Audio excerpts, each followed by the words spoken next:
Let's get some more analysis on this from Chris Alexander, who's former Deputy Director for Eastern Europe and in Canada's Foreign Ministry. He joins us live from Nairobi. So, Chris, you were actually Deputy Chief of Mission in Moscow. Is that right? I think we may have lost you. Can you hear me? I'm still here, yeah.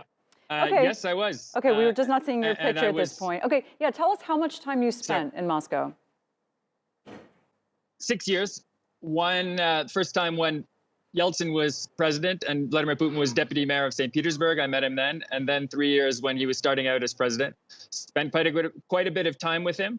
It's always been clear he had this imperial agenda just below the surface, though it's taken him 20 years to get to this point of launching an all-out war. In the last several weeks, as we've seen him massing, close to 150,000 troops at that border, many analysts still maintained that for him to actually take action would be the absolute worst thing for his support, for the survival of his regime and the survival of his country, that there was no way that he would take that chance, given the penalties that it would demand on him. Now we see this happen. What are your thoughts as you're watching this?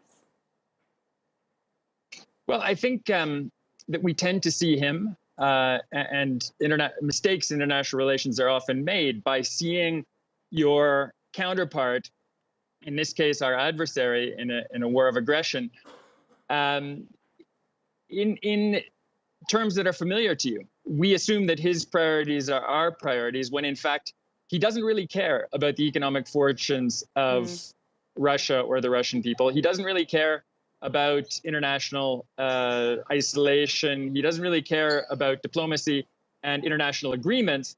He is determined to try and reconstitute as much of the old Soviet system that he liked as someone who joined the KGB and still admires that institution's values, and the old imperial Russia. This is his agenda. We've seen it in Europe in the past when dictators tried to reestablish lost empires by force.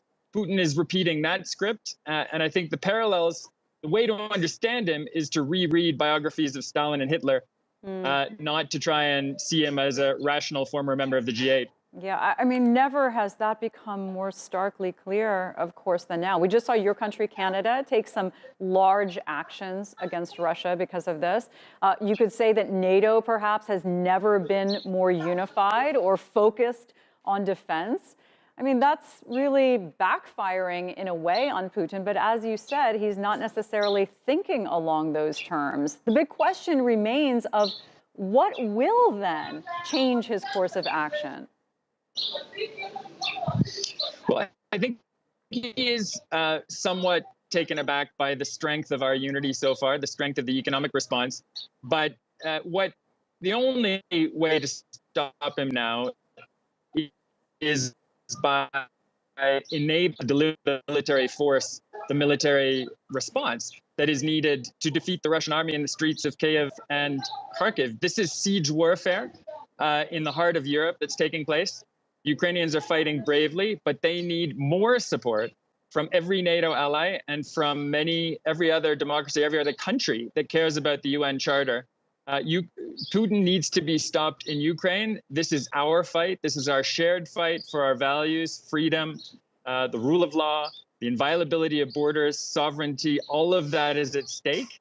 And the Ukrainians are carrying those torches for us. We need to do more to support them in the air, on the ground, and in the sea off of Ukraine. We've seen a couple of exit ramps. And as sanctions started building, one would have thought days ago, leading up to these peace talks that happened yesterday, that this is the time, that Putin will be looking for a way out. He'll be looking for a way to save face. He's already gained some territory. So it just becomes more and more shocking as these opportunities come up that he does not take them. It begs the question, really, where is this going? And why did he see the opportunity to do this now, when he could have taken this action the last time he massed troops at the border?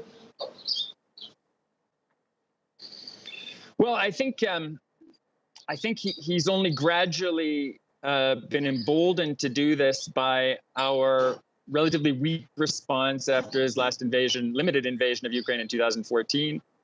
our mixed up politics in most democratic states over the last decade. And then most recently, our abandonment of Afghanistan. That was a symbol to him that Western political will to do things abroad in support of our principles was weak. Why is he acting now? He sees Ukraine as a threat to.